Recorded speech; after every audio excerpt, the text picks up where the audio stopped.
Good morning, everyone. So hopefully by now you have looked at the first video, which is about HCF and LCM. This is the greater depth session, which essentially is just going to take what we introduced in the first session and just go into it at a higher level, essentially, I guess. Now, what that means is it's always going to be helpful to watch the first video first. But if, like Stephen, I know, immediately knows what HCF is, immediately knows what LCM is, you don't necessarily need to watch the first video first. I would recommend that you do, but if you want to jump straight onto the greater depth, that's fine. If you struggle with this part, then go back and watch the first video. Okay, that's how these greater depth sessions are going to work. Anyway, moving on, HCF, LCM, greater depth. Here is another type of question that you might get with HCF and LCM. I haven't got my glasses, I also haven't got light, so I'm going to have to hold it out a little bit in order to read it, but bear with me. Train A and Train B stop at Swindon at 10:30. Train A stops every 12 minutes and Train B stops every 14 minutes. When do they both stop at Swindon again? Now that's not like any HCF or LCM question that you've looked at so far, okay? But it is one of those two things. This is what they're going to do in GCSE. They are going to present you with questions in a slightly different way, with lots of words. And the real trick with this is to try to understand what exactly it is that you are being asked to do. Because the maths on this isn't actually any harder than what we looked at in the first video. It's just understanding what we're looking for.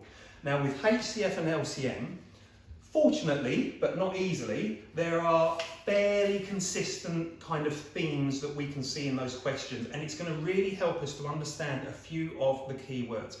As you do more of these, you will start to identify the patterns of what they're asking, particularly with LCM, because you're much more likely to see LCM in a worded question, okay?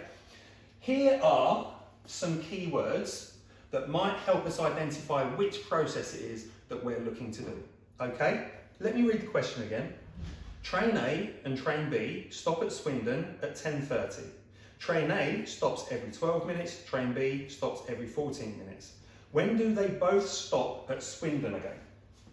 Okay, so if we look at these key words, we can start to see, do any of those terms feature in that question? Well, I'm not seeing any.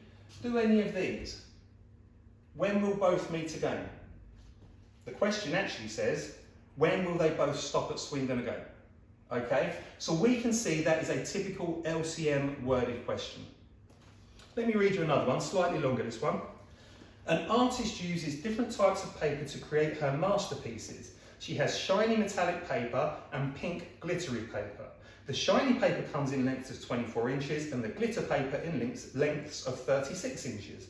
She wants to make sure she can cut her paper into equal sizes, but doesn't want any of them to be too small. What's the largest size she can cut them into without any waste? Now there's a ton of words there, and most of it we're not all that interested in. We don't care that she's using glittery paper, we're looking for our maths terms. So I'm not going to read the question again because it's quite a lengthy one, but the last part of it says, what's the largest size she can cut them into without any waste? Largest. It's a HCF keyword. So what I would like you to do this week, bear with me.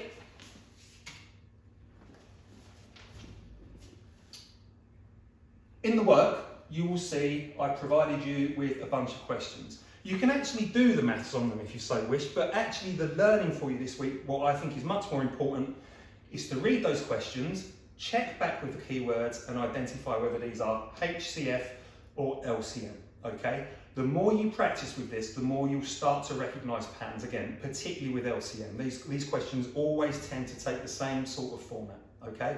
That's what I would like you to do. As I say, I'm happy for you to then go on and do the maths as well, but that's less important. What's more important is starting to recognise what the question's actually asking you, okay?